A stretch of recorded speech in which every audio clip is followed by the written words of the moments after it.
Okay, so Rogue Cell is here in Monroe, Oregon, talking to rural veterans, and we're pretty rural.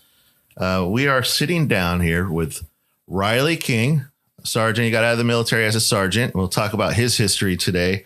And then we're sitting here in Tommy's house around a table that he built, drinking Tommy's coffee. This is Tommy Houston, and he served in the Navy for a while. Yep. And then he joined the National Guard Bravo Company too, the 162, which we all served in. Sorry, this coffee's good. Thank you. I'll charge you for it accordingly later.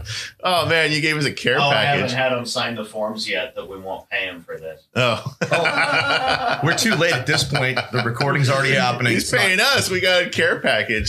So Tommy has a nice little, how many acres do you have out here? 6.2. Damn, dude. And so he gave us a dozen of his special eggs, hen grenades. Yes. We got the It's a Gas mustard that you made yourself. Right. Was it Tommy Gun sweet hot sauce? Yeah, it's barbecue sauce. It's a Carolina style sweet hot barbecue sauce. And what's the sauerkraut called? Jerry rigged. So yes, everything is a play on military. It's a little snarky. And the ketchup that you make? It's called America sauce. America sauce. Right. The irony is I do a European style because I don't know if you've noticed this, but I don't really need a lot of sugar in my life. Okay. I'm already naturally a little high strung. So we will be talking to Tommy specifically and Bill Woodkey later because they are part of the VFW here. And somehow I'm a part of that. Yes, you are. But right now we want to concentrate on Riley King. Riley, so I want to start with, so how old are you, Riley? Well, I was born in 1944, so I'd be 78 or 79. Yeah, no one can do that math. Take your shoes off, Riley. We got this. Confidence is high. Gonna need a calculator to go with it as well. I'm 78, I guess. So, Riley, when did you first join the military, and what did you join? Army, right? Yeah, it was. I'm actually a draftee. Oh, you were drafted? Yeah. Yeah, I didn't know that. Okay, I was a college student at Oregon State University in Weatherford Hall, the Ivory Tower. And what were you going to school for? I was majoring in mathematics and then also physics. And so that's why that would be Bill. Brad's really good at editing all this stuff out. Yeah, and you don't have to worry about like uhs and ums. I edit all that stuff out. And if you ever do say something that you don't like, just tell me you want to delete that. Come on in, Bill. We'll do it. So it's part of the anxiety and turmoil of the 60s, the Vietnam War. And so if you're a young man, so I had I think it was back then, it was a student deferment. So eventually they'll have the lottery. But you were a student, how did they draft you? I actually, I withdrew. And I remember going home and my grandmother, they said, "You did what?" In other words, you're in college and you're doing all right. And you were safe from the draft, but then you withdrew. Yeah. And that made you eligible to be drafted. Yeah. My family is a background in the military. My father was graduated from West Point, and he was in the Normandy invasion as an infantry officer. And then my two uncles, one of my uncles served with the Army and fought the Japanese in the South Pacific. And then the other uncle. So you withdrew purposely out of a sense of patriotism? Yeah, it was, and then the other uncle was B-17 pilot, and he was shot down over France. He was bombing Nazi supply trains. He survived that. So why didn't you just join up? That's part of my personality. I wasn't really brought up to join the military as a rite of passage. In other words, I'm not really gung ho. It's just go with the flow. And so you were drafted, and then what unit did you go into? At the so I withdrew from Oregon State, and my mother said, "You did what?" And then my grandmother looks at me and says, "You know where you're going." Mm-hmm. And what I was doing was just facing the music. In other words, it's, they may, in Portland at the induction center, they may or may not, I may not pass the physical, or something may go. What year was this? 1968. So you were going to pass that physical no matter what. Well, I'm colorblind, and you're not supposed to be in the infantry if you're colorblind, but I joined right during the Desert Storm, and they're like, "We don't care. Can you do this?" Yeah. Your trigger finger work. Actually, it was, we're all sitting around in the recruiting, the building. And back then, they weren't trying to impress the would-be candidates. In other words, it's not if they're drafting. Right. I mean, it's gray gunmetal chipped. It's the recruiting center, or the induction center, is just run down building with the sofas, the stuffings coming out of them. Well, it still sounds like the MEPS that I went to. Yeah, that sounds like what I saw. Right. And you got the cardboard table with the coffee's been brewing for 6 years, and it's. So what unit did you go into? So I'm sitting there and I'm evaluated physically, and son, and the doctor's sitting there, and he says, "Son, you're 4F. You've got high blood pressure. We can't draft." Wow. And I'm looking at him, and he says, "Son, you look really disappointed."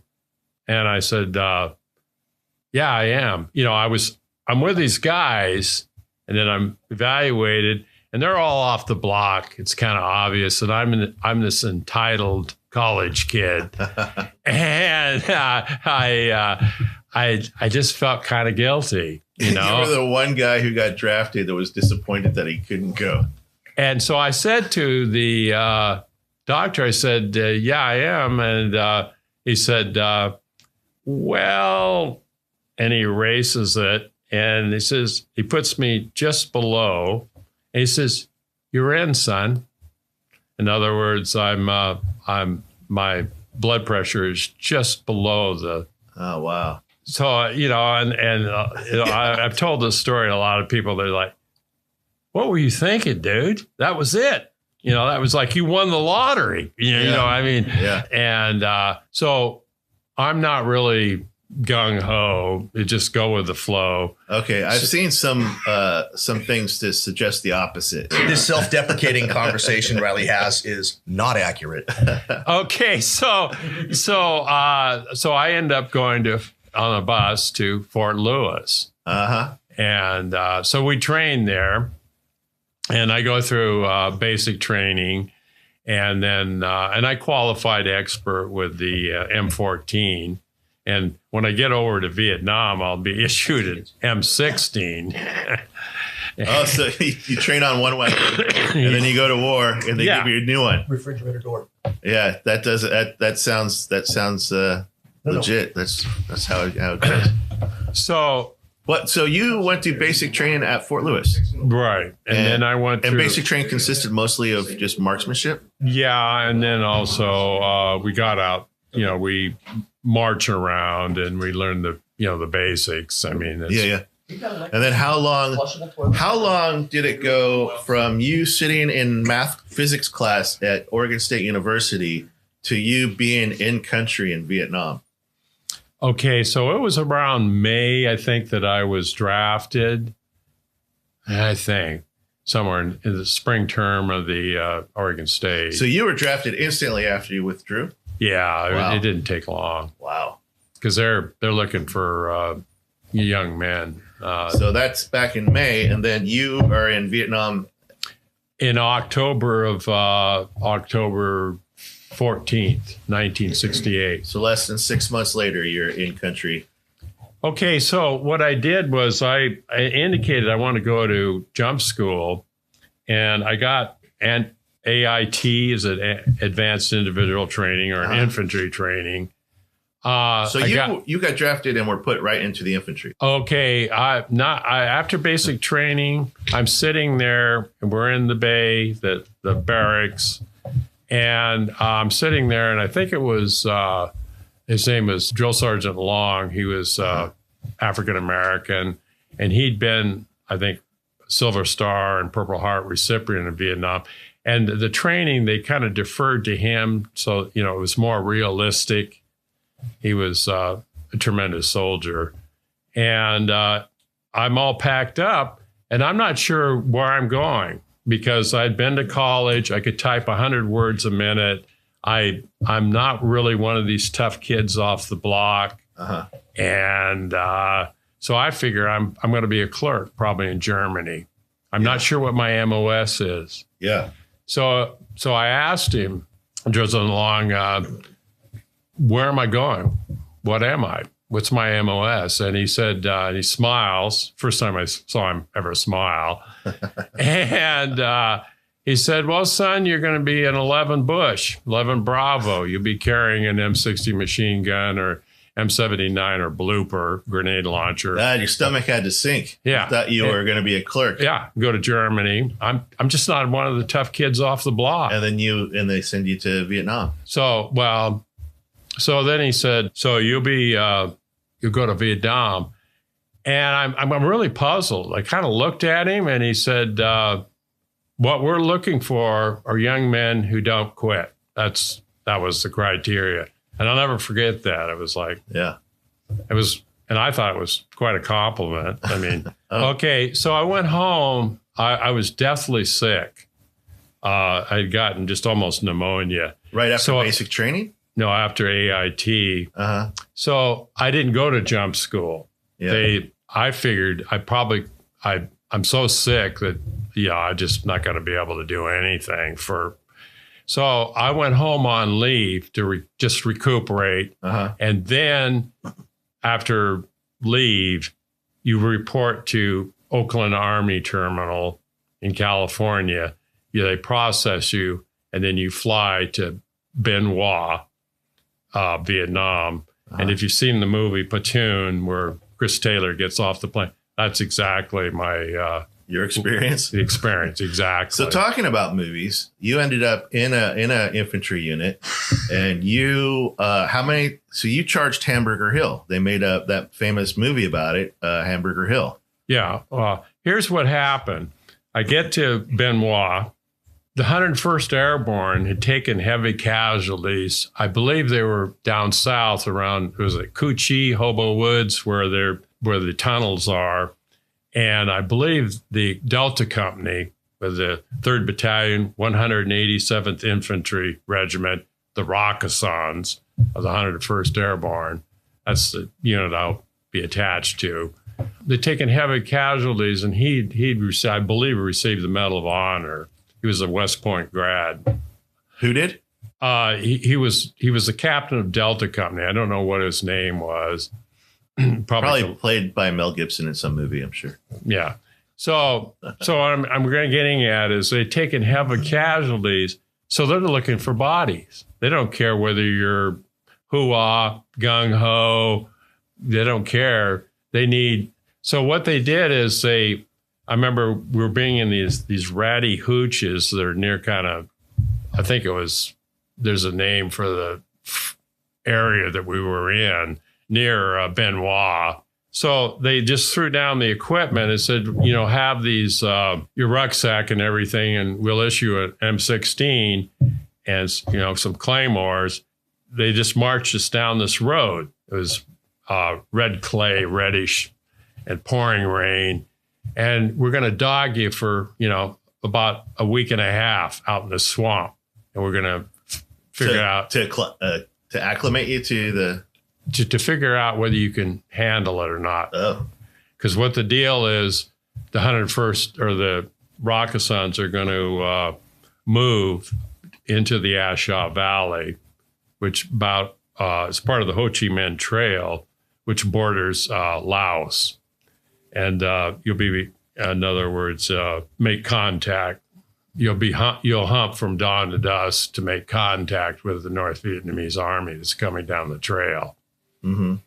So they want to evaluate us to see if we, can handle it. If we can't, you won't. You'll be assigned to some other infantry unit, the 25th or the 4th Infantry Ouch. or whatever. That was my first unit. Was the 25th. Yeah. Well, I'm not trying to. So we go through this training, and I can remember moving along and on a trail, and all of a sudden I feel a tug, and I look down, and this grenade comes flopping out in front of me, and it goes poof, yellow smoke. And so I've been in country for a week, and I'm theoretically dead already. Oh, it was a training grenade. Yeah. Oh, okay. Okay. I thought you guys were in there already. Wow. Well, no, the Charlie's not around. This is just a swamp near Benoit. It's, but these special forces guys are just dogging us. We'd get no sleep.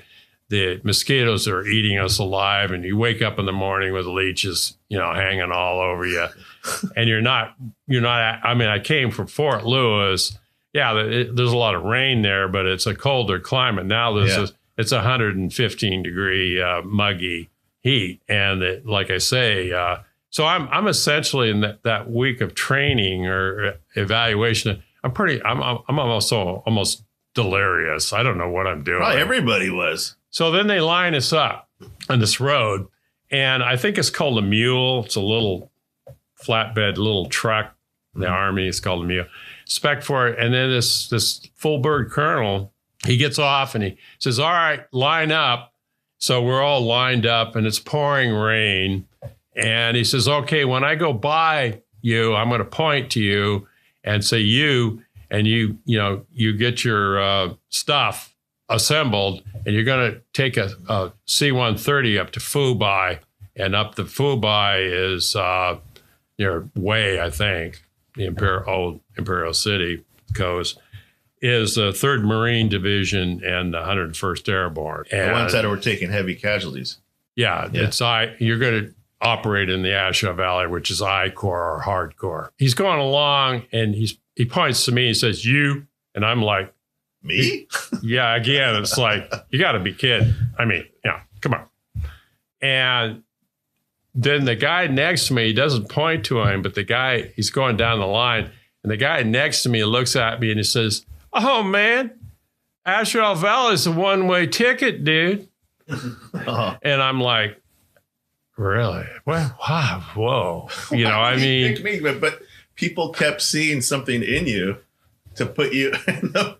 That he didn't see himself is the issue. Yeah. Okay, so, I get my stuff together, and sure enough, the C-130, and we fly up there. So we're up there, and then I fly out to the Ashaw on a Huey, and I'm standing there, and I think it was on Firebase Rockason.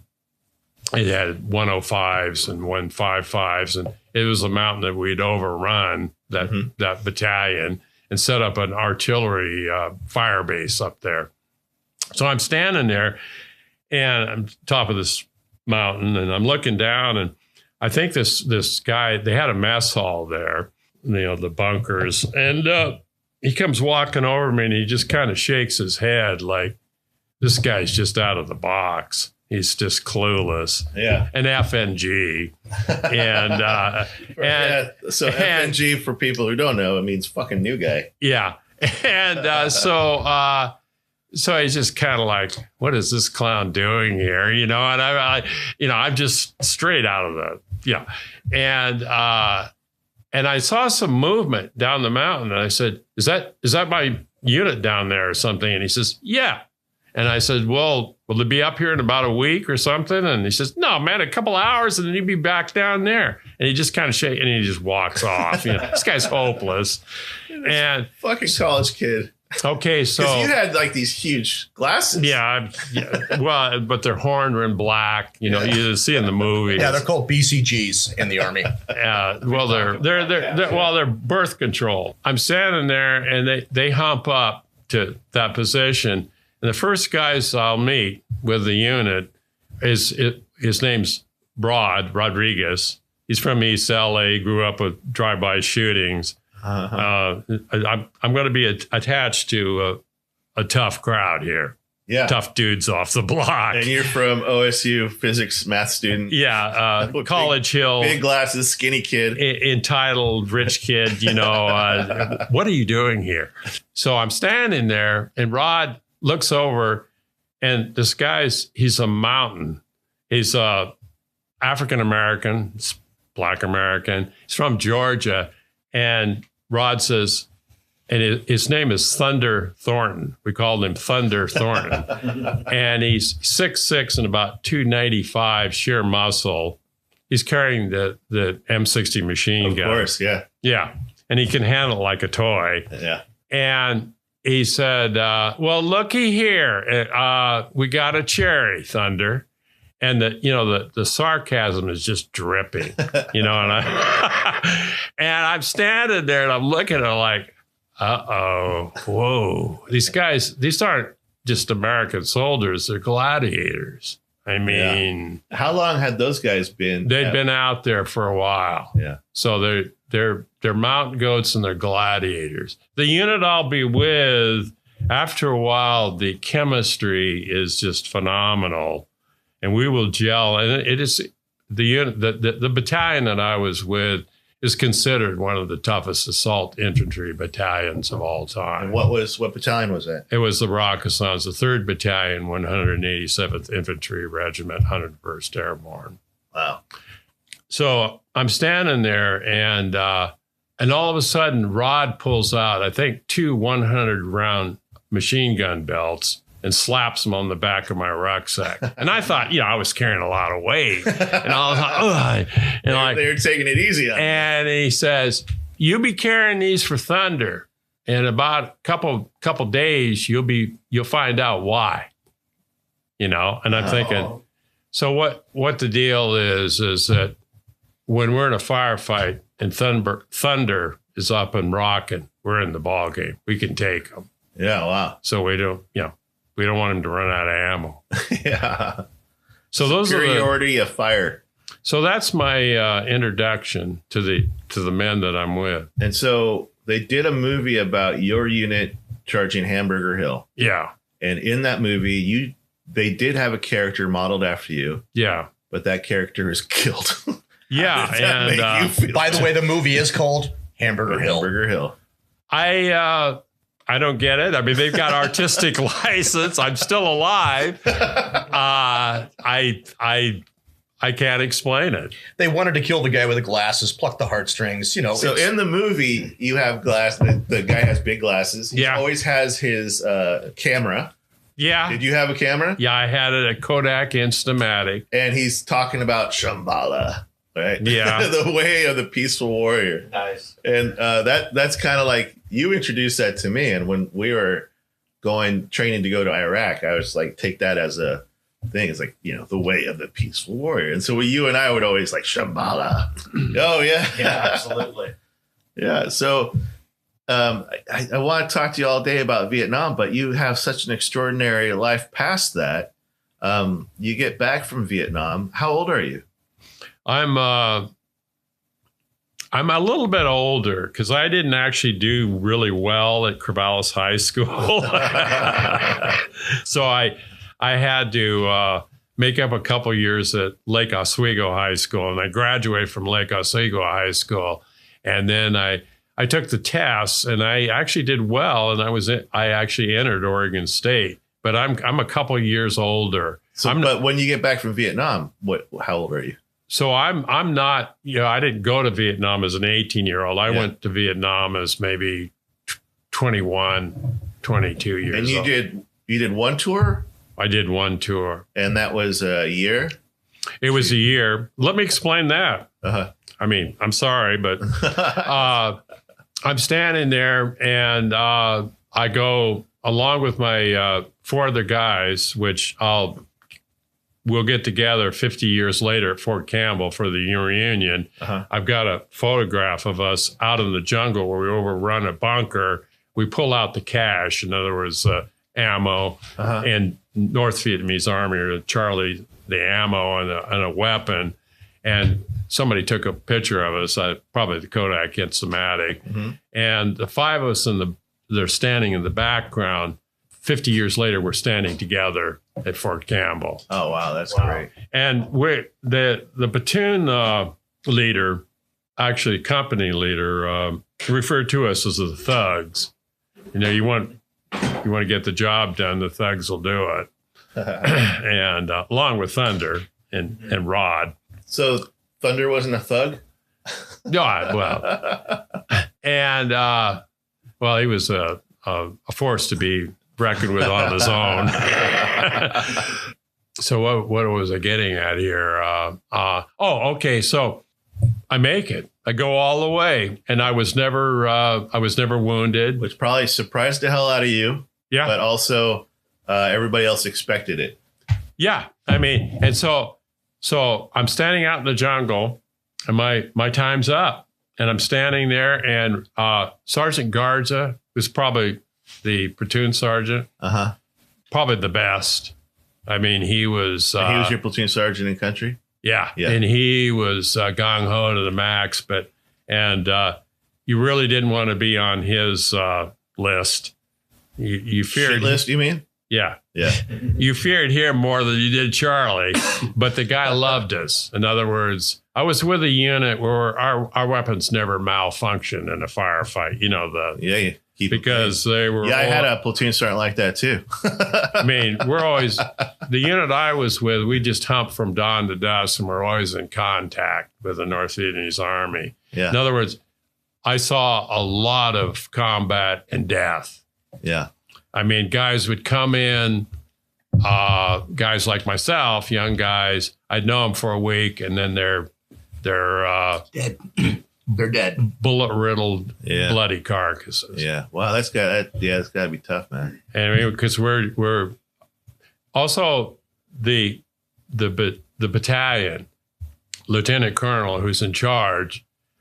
He's gung ho to the max, and then the brigade commander.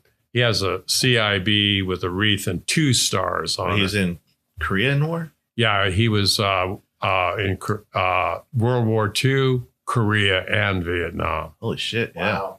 So these guys are, and then they're good friends of General Abrams. The tank is named after him. They're really good friends of his. So that's one of the reasons why the Rakkasans we picked to assault Hill 937. I believe it was the North Vietnamese Army 29th Infantry that were occupying. That was their best. Yeah. So we were ordered to take them on and destroy them, take them out. So I think Tommy had a good idea of making Riley's History Multiple Part podcast, because I think Yeah. we'll be back down here this summer, because we would definitely be to go to the Dragon Vineyard. I wanted to Absolutely. have Well, you Pete also need, Salerno and interview them Jackie as well. J down here so she can run Yeah. roughshod on our cows and our sheep and my chickens. Oh, for and- sure. Yeah. Yeah, it'd be like a family thing. We'll camp out in your. It'll be chaos. It'll be great. Okay, so just to finish Yeah. I'm standing there, and platoon sergeant Garza looks at me and it says, "Well, your time's up, King," and it's going to be a chopper. Huey comes in, and it's supply chopper. It didn't come in just specially for me. Right? They're just going to dump off some ammo and whatever supplies, and so the tradition is he flips over to me a smoke grenade, and it's a yellow smoke grenade, and you pop your own smoke if you go all the way, and I've gone all the so way. you started with yellow smoke grenade.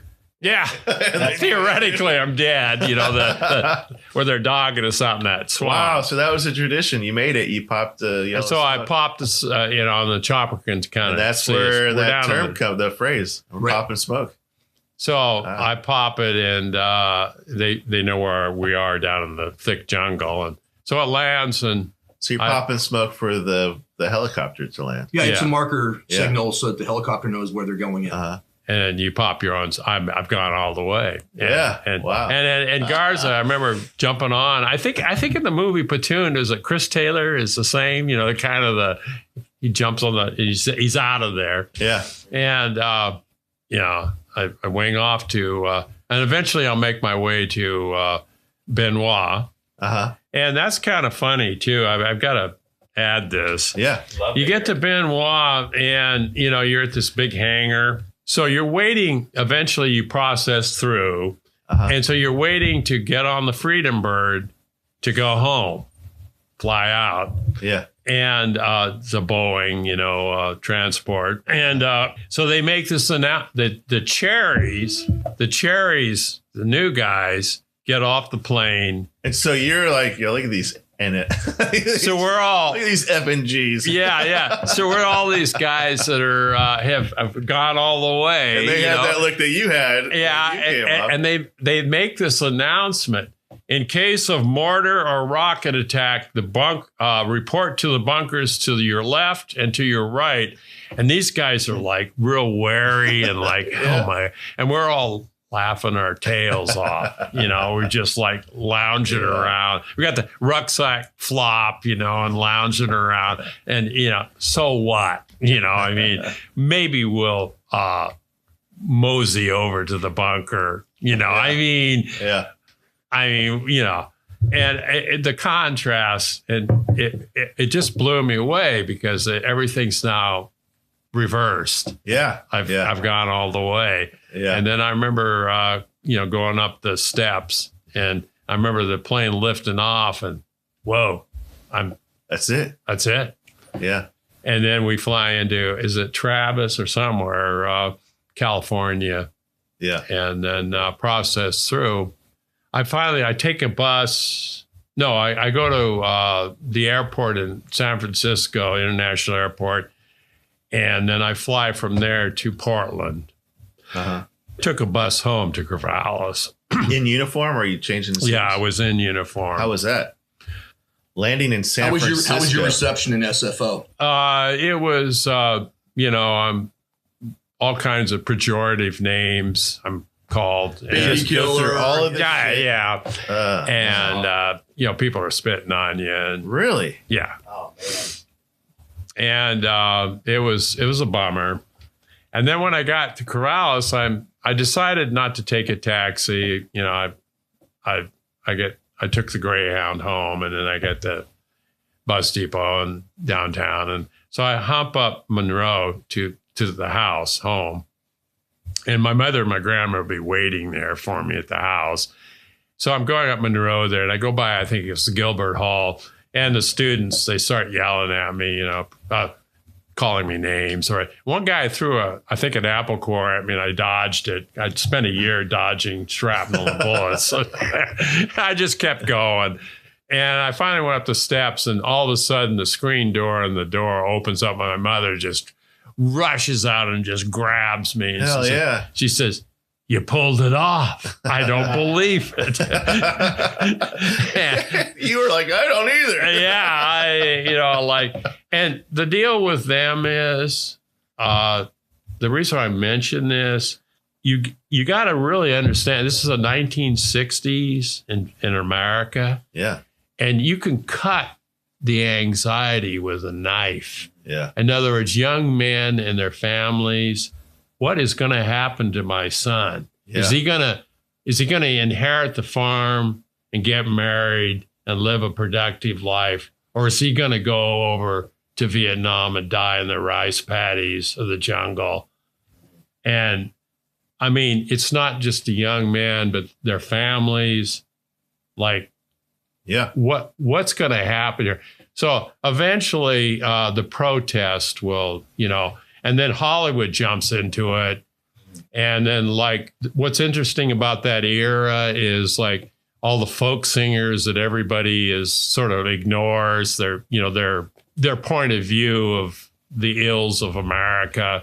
Yeah. And it's pretty mellow. They're, Joan Baez, they electrify.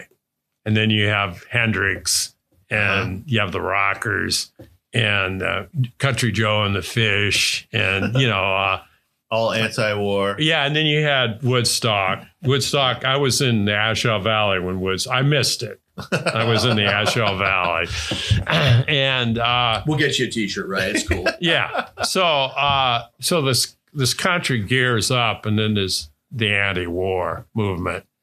And it isn't just young hippies. It's also.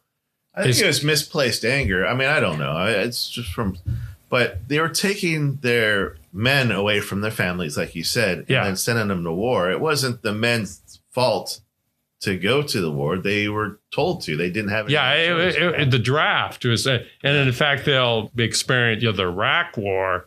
What'll happen there is, where do we get the body? We don't have the draft. Where do we get the bodies? The National Guard. Yeah, and we didn't see that come in either, but twice, because they did it to in a second wave in Iraq. It's exactly what happened. We were National Guard was 60% of the volume. Yeah, that was because I re-enlisted after being in for 6 years the day after September 12th. Yeah, because I did your paperwork. You got my paperwork. Oh wow! And I'm like, well, I want to do my part, but I don't really want to go to war. But I'm going to join the National Guard and see what I can do. And then, year and a half, we were in Iraq. Yeah, later we were in Iraq. But they had to send us to make sure that we were good enough. We did training for 6 months. Yeah. It was amazing, the transition. I mean, I was with, quote, the old guard. I joined in the 1980s and the Guard, and it was a try-one. I'd already, had training. We got the king of the try-one over here. We'll get to that later. And so I gave it a shot. Yeah. Stuck with it. I met Ron Noss. He was a deputy sheriff for Lynn County for 25 years, police officer. Ron eventually was our first sergeant. Ron did, I think, 2 tours in Vietnam with the 25th Infantry. When I got to know Ron, I decided to stick with it. He's a guy. Well, and like I said, we'll do another part. I want to interview you again about other stuff, but I just want to briefly go over a couple of highlights since I've known you. So in the 80s, you flew to France with your own, or flew to England with your own dime, went to France, and tried to join the French Foreign Legion. Right. Oh, wow. And it's called Fort Nogeent, Fort Noge. And it's, it's a fort. And you just walked in. Well, I showed up at the entrance and I tried to whip on some French. The guy just looks at me and he said that I think he was wearing a cappy, he wasn't wearing a beret. And it was an officer or whatever, the white cap. Is that how you pronounce it? I'm not sure. Uh-huh. And I said, it says in perfect English, you pass, you crazy American. So I walk in, and with the place inside, it's like you're in Algeria. The Foreign Legion, essentially what they were is military enforcers of the colonialism. In the Middle East. And then also, I think they were in Mexico. And they just took anybody that would come in, but they didn't take you because you punched somebody out. Yeah. I was there. In Paris. They'll take anybody but crazy Americans that are a little violent. Yeah. So I was there at Paris, and they evaluated me, and all the toughs from all over the world that show up, they just weren't terribly impressed with me. I'm older, and but I finally, they did send us down to Marseille from outside of Paris, and Marseille, they again evaluated me, and they released me, and they give you enough money to go back to your original station. So they're like, we'll take anybody in the world, but thanks, but no thanks. And send you back home. Yeah, they just weren't really impressed. No, I'd like to send them a flash drive. I didn't make it to Beirut, but I did make it to Baghdad or Baghdad. Well, so that's what I was going to say. So you go back home to Oregon. You join the Oregon National Guard. Yeah. And then we're going to go to Iraq. And so we did a lot of training. Like I said, we did that 6 month training up, but we also did some training in England where we did a lot of mount sites and stuff. Yeah. And that's what I was talking about. So remember Lieutenant Bill was there. Remember Lieutenant Trujillo? Yeah. He was our platoon leader at the time. Yeah. And Portsmouth, for instance. We do this amphibious attack, and it's just it's like World War II. They're shooting at us from the shore. We hit the beach. Our squad goes off because we are in the scout like Zodiac, and then we go in there. And so I remember Lieutenant Trujillo saying, all right, let's go this way.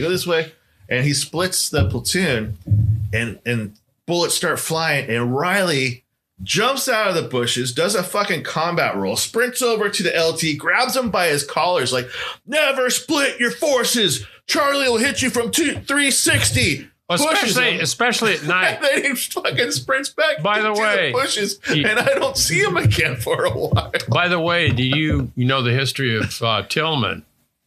Tillman? Yeah, remember Tillman? Oh, yeah. What happened there? His I think the captain split his forces at night. Yeah. And pretty soon interpreting they're both the enemy. Yeah, but the point of my story is you were a school bus driver. You're like, you have these big glasses and you're always like I want to go with the flow. But when the bullets actually start flying, you turn into this whole other person. Right. I'm burning-churning napalm. That's what I'm known as. That's what they referred to me over in Vietnam as burning-churning napalm. I mean, all these like this is quiet guy or whatever, just mellow, takes no responsibility. But when we make contact, I'm up front. That is crazy. And so will you end up going to Iraq as a chaplain's assistant? Yeah. Well, the chaplain said, yeah, I don't want you following me around, King, get lost. So I got to figure it out. So before we went to Iraq, a lot of guys are asking me, do you have any advice? Because I'd been to another war zone. My advice was just go with the flow. You'll find your niche. Don't press. Don't try to figure it all out. Just go with the flow. We gotta wrap up, but we'll do like another podcast of it. But thank you so much for talking to us about this stuff. This is great. I don't want to get more of this stuff recorded. I think this is very historic, and I got a lot of respect for everything that you did. So. The views and opinions expressed in this program are those of the speakers and do not necessarily reflect the views or positions of Together with Veterans Northwest Oregon or the Oregon Firearm Safety Coalition or the Department of Veterans Affairs. You can find us at roguecell.vet or facebook.com/groups/roguecell. If you or a loved one is experiencing thoughts of suicide, help is available. Please call 988 and press 1 for veterans. This line is answered 24/7, so there is always someone to help. And with help comes hope, and hope saves lives. The second of the 503rd Rogue Cell is produced by Brad Peitzig with support from Together with Veterans and is hosted by Sean Davis. Music provided by Michael Dean Dameron. Thank you for joining us.